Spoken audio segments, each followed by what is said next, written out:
Too many days in the darkness without a glimpse of the light.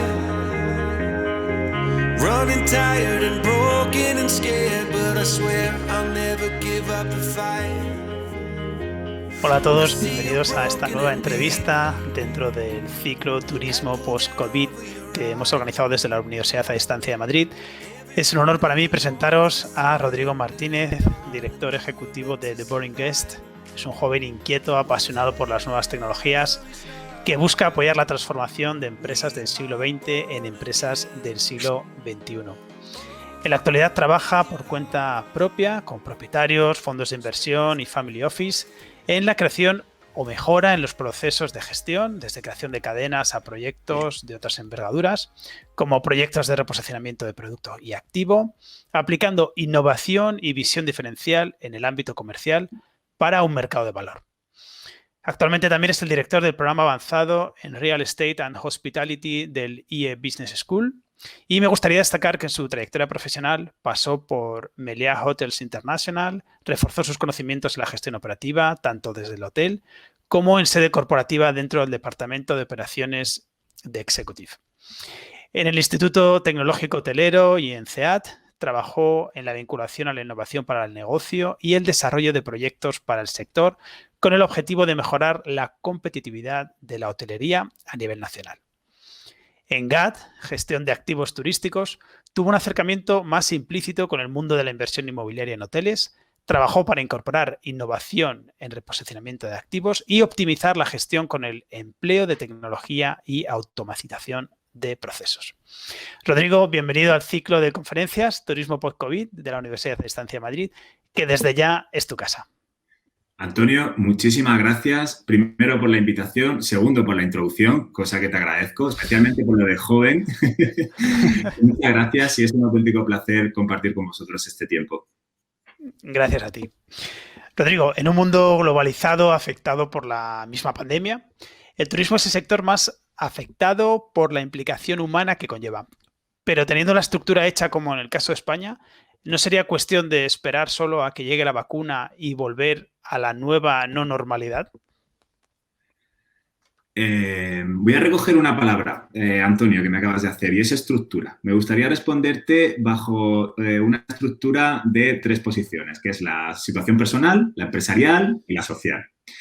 A nivel personal, te voy a confesar algo. Hace un par de días tuve que ir al oculista porque notaba que la vista me iba mal y efectivamente me habían subido las dioptrías, ¿no? Y dices, vaya, qué faena esto del confinamiento, ¿no?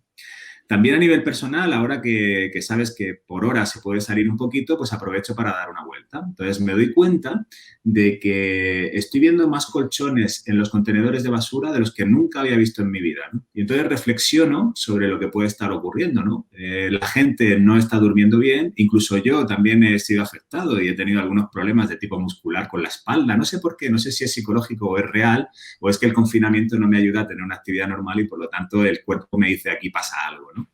Pero a nivel personal creo que es evidente y seguramente lo comparta contigo y con mucha gente que nos pueda estar escuchando que el confinamiento no es que nos venga especialmente bien, ¿no?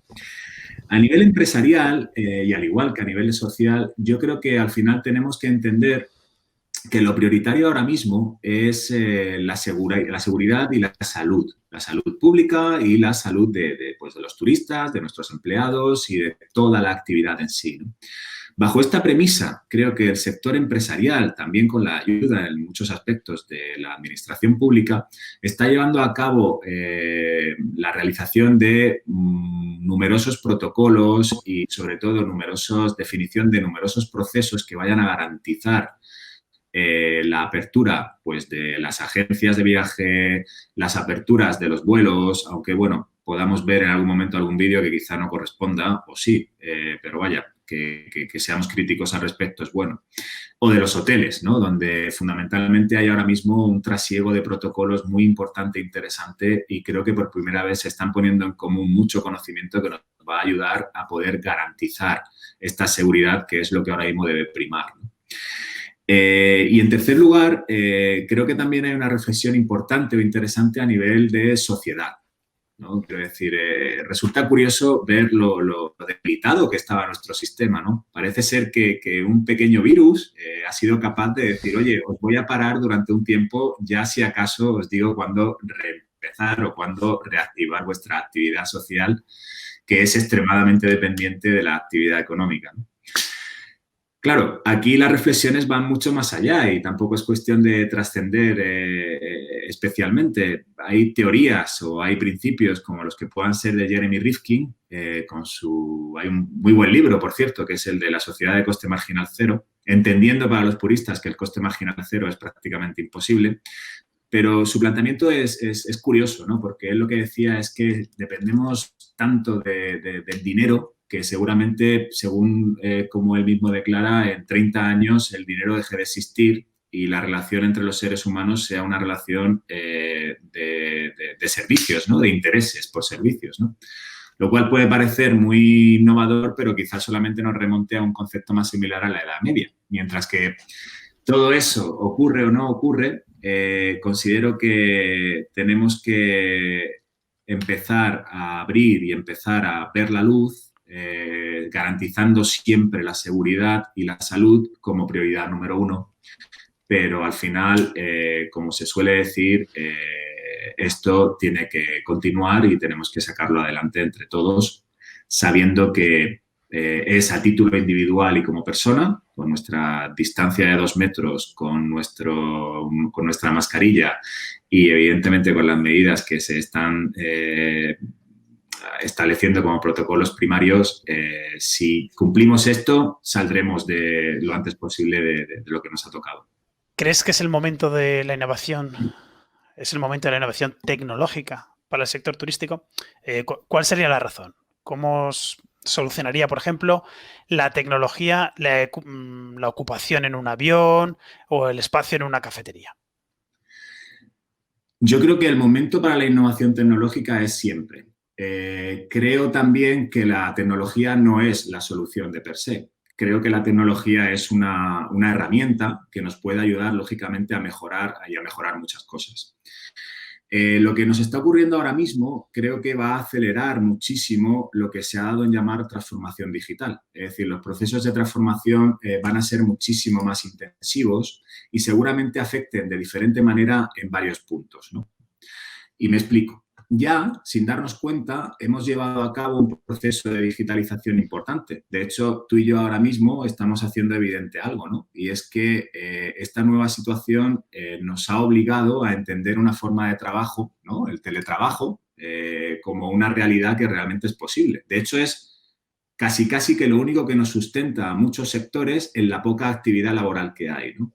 Entonces, esta realidad que ya se suma a todo lo que personalmente estoy viviendo, ¿no? Como trabajar en la nube, que también es un elemento que poco a poco va cogiendo forma y que creo que se va a acelerar ahora mismo, van a marcar, lógicamente, un antes y un después. Y luego, en lo que se refiere al servicio, creo que van a surgir nuevas oportunidades, pero al mismo tiempo se van a consolidar otras que ya se estaban viendo. Por ejemplo, en todo lo que se relaciona con los procesos de servicio, si pensamos, por ejemplo, en un hotel, pues es seguramente un momento en el que veamos una incorporación más intensiva de los kioscos de auto-check-in y también de los sistemas de auto-checkout o de checkout, perdón. También se verá seguramente una incorporación de sistemas de check-in online, ¿no? Y todos estos procesos seguramente se agilicen, ¿no? Incluso se podrá incorporar en algunos sentidos biometría facial y algunas medidas tecnológicas o algunas soluciones tecnológicas de este tipo ayudarán a poder tener pues lo que yo suelo llamar un servicio cercano en la distancia, ¿no? Que es la realidad a la que ahora mismo nos estamos enfocando, ¿no?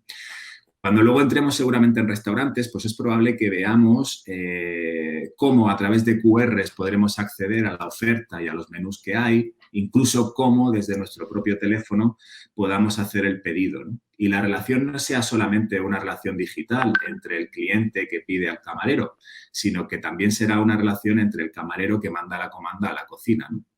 Claro, todo esto en realidad es algo que ya a día de hoy vemos en muchos sitios, ¿no? Pero lo que nos está ocurriendo es que en 2-3 meses vamos a adelantar 2-3 años, ¿no? Lo que está ocurriendo ahora mismo es que se están acelerando todos estos procesos de transformación digital, ¿no? Las aperturas de puerta de los hoteles, por ejemplo, a través del teléfono móvil, que a día de hoy es algo como que trendy, que lo tienen algunos hoteles y es una maravilla, pues quizá empiece también a ser una nueva realidad, ¿no? Porque el contacto con la tarjeta y las puertas de proximidad, pues a lo mejor no da tanta seguridad como llevar nuestro propio dispositivo móvil, ¿no? Por lo tanto, se recupera muy mucho esa tendencia que había y que llamaban Bring Your Own Device, de trae tu propio dispositivo, ¿no? El dispositivo móvil podrá pasar a ser una llave de conexión, una llave de contacto permanente con el cliente, ¿no? Luego hay otras alternativas y otras soluciones que seguramente se incorporen, bien para combatir lo que nos está ocurriendo, y algunas de ellas quedarán en lo que serán los servicios que veamos en los hoteles o en las actividades turísticas del futuro. Y esto seguramente tenga mucho que ver con uno de los principios clave que hablábamos antes sobre mantener la seguridad, y es la distancia. Y me explico. Creo que los sistemas de geoposicionamiento, las balizas de posicionamiento, el Wi-Fi Analytics, que básicamente son unos sistemas que nos permiten traer o tener unos mapas de calor sobre la actividad que hay en los recintos, en los espacios y las zonas comunes, también pueden ser medidas interesantes para entender qué es lo que está pasando en nuestro hotel a tiempo real, ¿no? Y también incluso pueden dar lugar a desarrollo de aplicaciones pues, que nos sirvan para avisarnos cuando un teléfono móvil, porque esto al final hablamos de personas, pero realmente son teléfonos móviles los que accionan y reaccionan, ¿no? Cuando un teléfono móvil desconocido esté 2 metros más cerca de nosotros, a lo mejor nos avisa o nos envía cualquier tipo de aviso, ¿no? O nos envía cualquier tipo de aviso.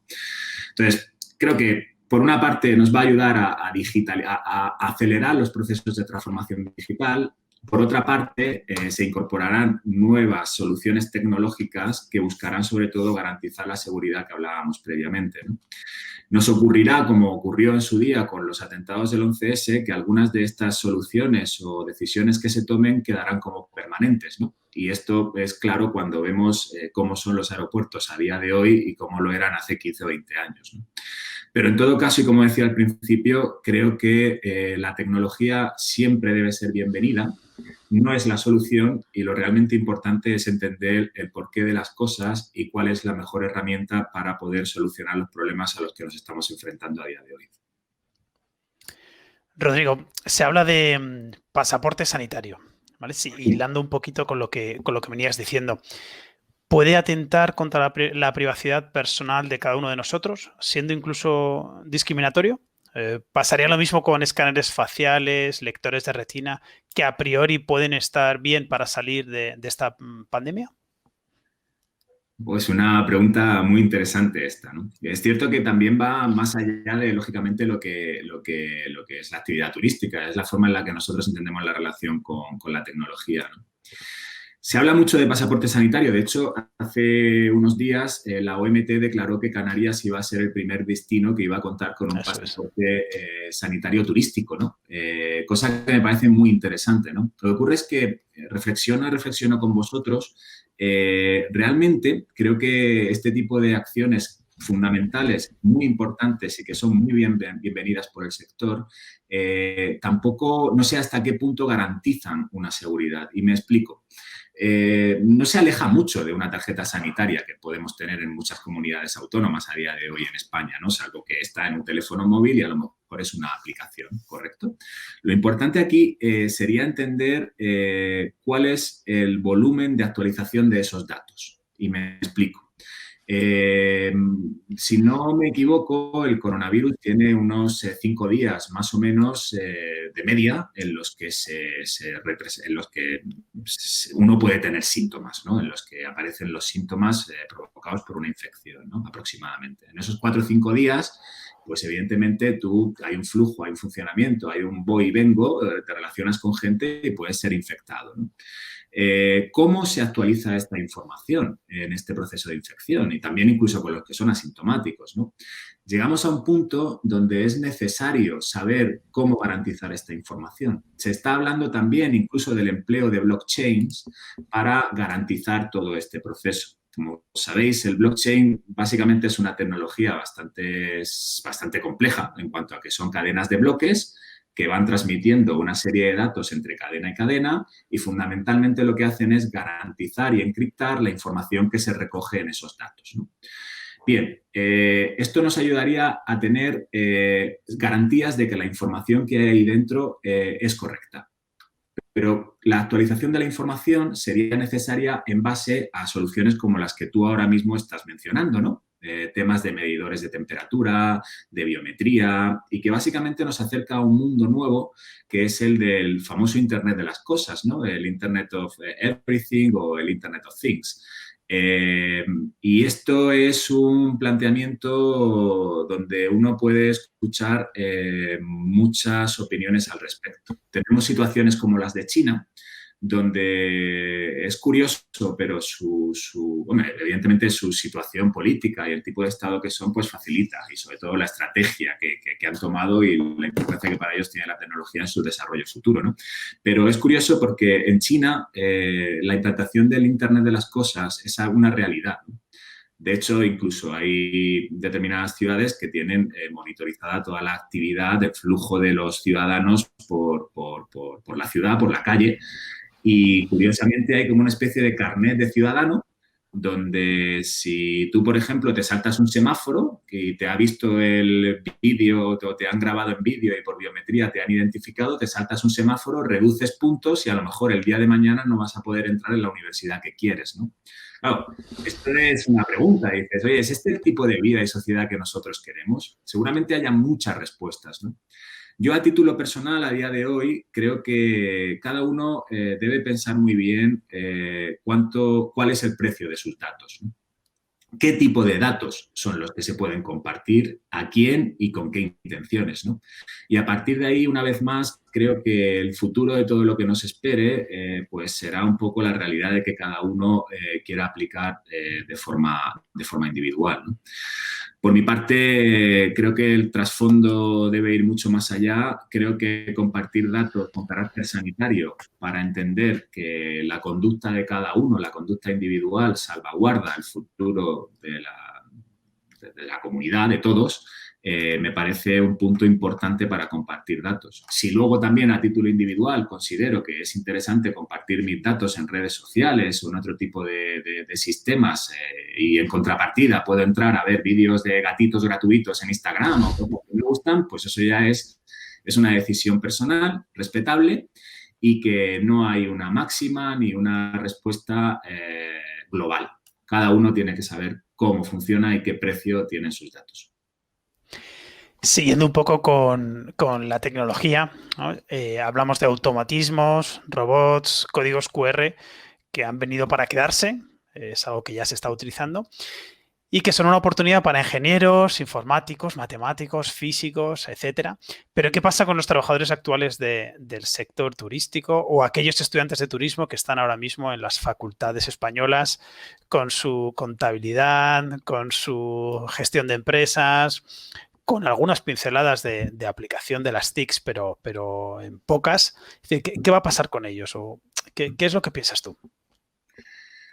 Pues, mira, creo que justo has dado con lo que para mí es lo más importante de todo, ¿no? Con esas personas que están a día de hoy en la universidad, con esos sistemas educativos y con esa formación que tenemos a día de hoy presente, ¿no? Y me explico.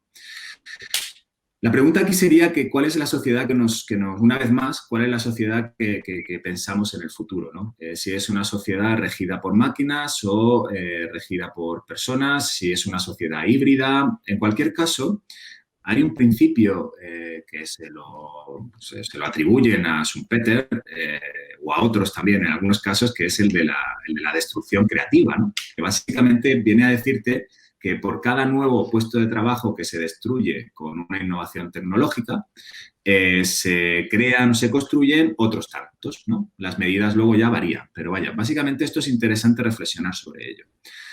Dicen, y es cierto, que estamos sumergidos en una cuarta revolución industrial.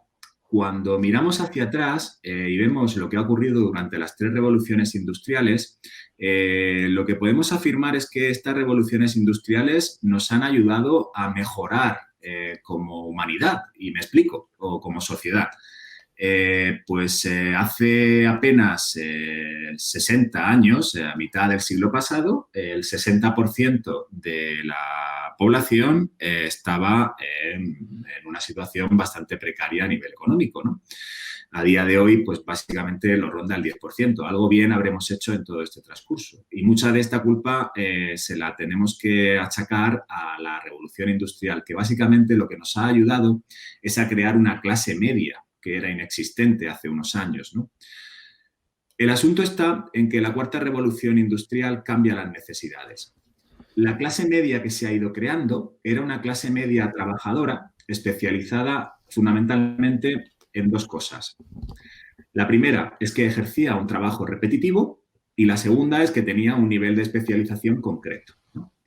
Pensemos por un momento en la segunda revolución industrial, ¿no? Cuando todos los sistemas productivos de Henry Ford y la producción en cadena, ¿no? Lo que pasó es que pasamos de un tipo de fabricación artesanal a una especialización. Cada uno de los operarios hacía una cosa y además colaboraba y se trabajaba todo en una línea de producción. Bien, esto acabó haciendo que fuera necesaria mucha gente, que la producción se fuera aumentando porque al mismo tiempo el consumo se iba también aumentando en base a que esa clase media consumía productos que ella misma iba produciendo, ¿de acuerdo? En esta cuarta revolución industrial lo que ocurre es que nos encontramos con un choque y es que el elemento motor, que es la tecnología, hace mejor que nosotros todos esos procesos repetitivos y todos esos procesos especializados. Pensemos, por ejemplo, y estábamos hablando de Henry Ford, en cómo era una fábrica de coches de hace 50 años o 40 años y cómo es ahora, ¿no? Básicamente, los operarios que había a día de hoy, pues no hay grandes brazos tecnológicos y la gente que hay dentro de esa fábrica tiene unos niveles de especialización muy concreta basados en el desarrollo y mantenimiento de esos elementos motores, de esas máquinas, ¿correcto? Claro, hecha esta reflexión, la respuesta sería las máquinas van a acabar con nuestro trabajo, con nuestra forma de ser y con nuestra sociedad como tal, ¿no? Pero realmente yo lo que considero es que nos está brindando una muy buena oportunidad por desarrollar aquellos aspectos en los que realmente somos buenos. Aspectos relacionados con la creatividad, aspectos relacionados con las emociones, aspectos relacionados con solucionar problemas que antes no habían tenido lugar, o este tipo, digamos, de actitudes son las que creo que nos pueden hacer crecer como sociedad y como humanos, ¿no? Y yo abogo y pienso que las máquinas, al igual que lo fueron durante las revoluciones industriales precederas, nos van a ayudar a seguir evolucionando y a seguir desarrollando nuestro sistema, ¿no? Lo único es que no siempre es fácil, desde una mente del presente, pensar en el futuro. Y al final hay una cuestión o hay una cosa que suelen llamar el pesimismo social, y es que ante algo que desconocemos pensamos que todo tiempo pasado fue o igual o mejor que lo que tenemos actualmente, ¿no? Entonces yo creo que tenemos una muy buena oportunidad de redefinir los productos, de redefinir los servicios y al final el propio ser humano, que es el consumidor, va a ser el que nos diga qué cosas sí, qué cosas no. A lo mejor un sistema de auto-check-in es algo muy bueno y a lo mejor es la solución perfecta y exclusiva, a lo mejor es combinada junto con un trato humano y o bien si tengo prisa hago el check-in o si hay cola hago el check-in en una máquina o espero y trato. Y lo mismo nos ocurre con un robot en un restaurante, por ejemplo. Me ha parecido muy interesante el cómo has hilado, ¿no?, esta cuarta revolución industrial. Quizás es el momento de unir las humanidades lo artístico, lo creativo con la tecnología, ¿no? Que a lo mejor hasta el momento no lo hemos hecho y sí que es verdad, como decías, que estamos dándole demasiada importancia a los algoritmos hasta tal punto que van a determinar ellos la oferta y la demanda, ¿no? Yo creo que eso también tiene su parte de peligro, pero no deja de ser una realidad esa integración, ¿no? Ese continuo aprendizaje para en una sociedad que lo está exigiendo, ¿no? Porque, por ejemplo, el año pasado vivimos la caída de Thomas Cook, que básicamente fue por no utilizar las nuevas tecnologías en su gestión, incluso en sus modelos de negocios, ¿no? ¿Tú crees que puede haber algún susto nuevo de algún gigante, ya no solo por la no utilización de las tecnologías, sino por cambios de tendencia, como puede ser, por ejemplo, Airbnb? Pues es una muy buena pregunta también esta, ¿no? Porque, creo que, Antonio, creo que hay dos cosas, ¿no? Por una parte está lo que vamos a llamar el digitalizarse o morir, ¿no? Que esto tiene que ver con lo de Thomas Cook, ¿no? Por otra parte está en cómo puede afectar la actual situación a determinados modelos de negocio, ¿no? Respecto al digitalizarse o morir, es curioso, ¿no? Pero hay un estudio de Foster que suelen actualizar con cierta recurrencia, según el cual en 1900, creo que era 58, a mediados del siglo pasado, entre las 500 empresas más importantes de Estados Unidos, el ciclo de vida medio que ellas tenían era de 61 años. Bien, o sea, las empresas nacían y morían a los 61 años, porque la empresa al final es como, pues como todo, nace y muere, ¿no? En 2001, ese ciclo había pasado a 18 años. Es decir, joder, esas grandes empresas habían dejado de estar vivas 61 años y habían pasado a vivir 18. Eso en 2001. Pero es que en 2012 había pasado a 12 años. Es decir, la cosa se está acelerando, ¿no? Y el gran cambio que ha habido es precisamente todo a lo que tú estás haciendo alusión, ¿no? A esos procesos de digitalización, a ese digitalizarse o morir, ¿no? Esto se ha convertido en una realidad y es evidente, ¿no? El caso de Thomas Cook es muy claro, ¿no? Y cómo rápidamente unos nuevos turoperadores, como por ejemplo Jet2, que han nacido en un entorno más digital, pues han venido a comer parte del terreno, ¿no? La diferencia aquí está en que lo que tenía como valor diferencial un turoperador fundamentalmente era algo, y era el trato humano. O sea, el turoperador y el turismo de tampoco hace tantos años era básicamente un trato muy físico a nivel comercial. Es decir, te acercabas a una agencia o te acercas a una agencia, está la agencia llena de folletos y hay, pues, lógicamente, fotografías muy atractivas y tienes profesionales que tienen una relación muy buena, saben muy bien sobre qué es lo que tú estás buscando y son capaces de hacerte una gran oferta y fantástica. El ser humano tiende a tener dos cosas, básicamente, busca dos cosas, el confort y la seguridad. Entonces, esto era cómodo, me daba una gran oferta y encima me garantizaba que todo iba a ir bien durante mi viaje. A día de hoy, lo que ha ocurrido es que todo este entorno ha pasado a un mundo digital. Tenemos grandes plataformas donde la opinión de un conocido nos da muchísimo valor para tomar una decisión. Además, hemos pasado a customizar los viajes, ¿no? Y todo este proceso ha supuesto que un sistema tradicional de venta pues acabe siendo obsoleto y acabe siendo sustituido por otros, ¿no? Lo que ocurre aquí también es que al mismo tiempo asistimos a una guerra que es una guerra casi que de sistemas, ¿no? No es una guerra de empresas, ¿no? Es el turoperador contra la OTA. Y la posición que están adquiriendo estos nuevos elementos o estos nuevos actores, y llamo nuevos por decir algo, porque son los más actuales y los que más han podido crecer, es que ya no solamente han encontrado en la intermediación el modelo de negocio, sino que lo han encontrado en el propio marketing digital. Es decir, esto justifica que Speedy hace unos años comprara Trivago, por ejemplo, ¿no? Es decir, todo lo que es el posicionamiento y lo que se llama el SEM a día de hoy ya es parte del modelo de negocio, ¿no? ¿Esto qué es lo que supone? Que la digitalización nos ha ido ayudando a cambiar el propio modelo de negocio de las empresas y seguirá evolucionando con la tendencia de que cada vez serán mucho más grandes y abarcarán más de la línea de valor del turismo, ¿no? A día de hoy Booking ya no solo vende camas, ¿no? Y es que Airbnb, que es el que comentabas, hace ya mucho tiempo que dejó de vender habitaciones y ahora vende destinos y experiencias, ¿no? Y en cuanto a cómo afecte, que era un poquito la otra vertiente de la pregunta, esta situación a estas empresas, Mi opinión, Antonio, es que creo que al margen del tamaño de la empresa y del tipo de empresa, y sirve tanto para un restaurante, un bar, un hotel, una agencia de viajes o Airbnb, lo importante es la capacidad de financiación que tenga esta empresa durante lo que dure este estado, ¿no? Fundamentalmente esto supone cuánto tengas en tesorería y qué capacidad tengas de acceder a formas de financiación, sobre todo externa, ¿no? Externa, que puede ser un banco, o créditos ICO, por ejemplo, que hemos estado viendo como medidas que ha tomado el gobierno durante todo este estado, ¿no? Eso es lo que te va a marcar el tiempo en el que tú vas a poder seguir vivo, por llamarlo de alguna manera, entendiendo, evidentemente, no solamente esto, sino los costes a los que tienes que hacer frente durante todo este estado en el que a priori no vas a tener unos ingresos como los que tenías o incluso no vas a tener ningún tipo de ingresos. Es cierto que en este tipo de soluciones las empresas tipo plataformas pues tienen mayor ventaja que respecto a otro tipo de negocios que están más anclados en inmovilizados que les suponen unos costes muy grandes, ¿no? En cuanto a la situación de Airbnb, mi opinión personal es que seguramente durante los próximos meses la plataforma viva un descenso del número de apartamentos y de edificios disponibles. Creo que además será un descenso más vinculado al cliente, al propietario individual, perdón.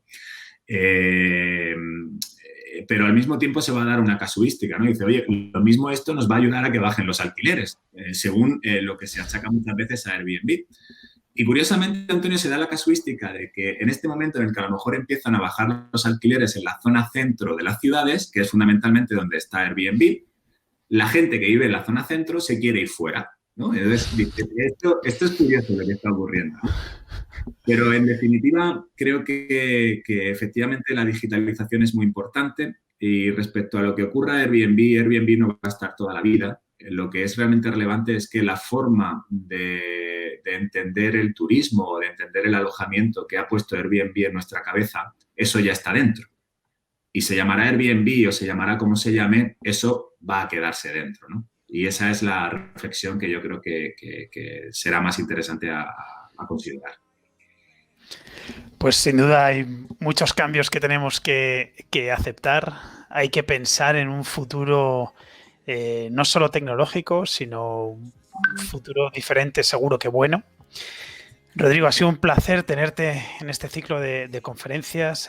Nos has enseñado muchísimo, nos has abierto los ojos en muchos aspectos. Hemos podido reflexionar en este rato sobre el pasado, el presente y el futuro. Así que muchísimas gracias, Rodrigo Martínez, director ejecutivo de The Boring Guest. Es un placer haberte tenido aquí en Udima, que es tu casa. Pues Antonio, muchísimas gracias. Ha sido un auténtico placer y espero que tengamos la oportunidad de hacer más encuentros de este tipo. Muchas gracias. Gracias, un saludo.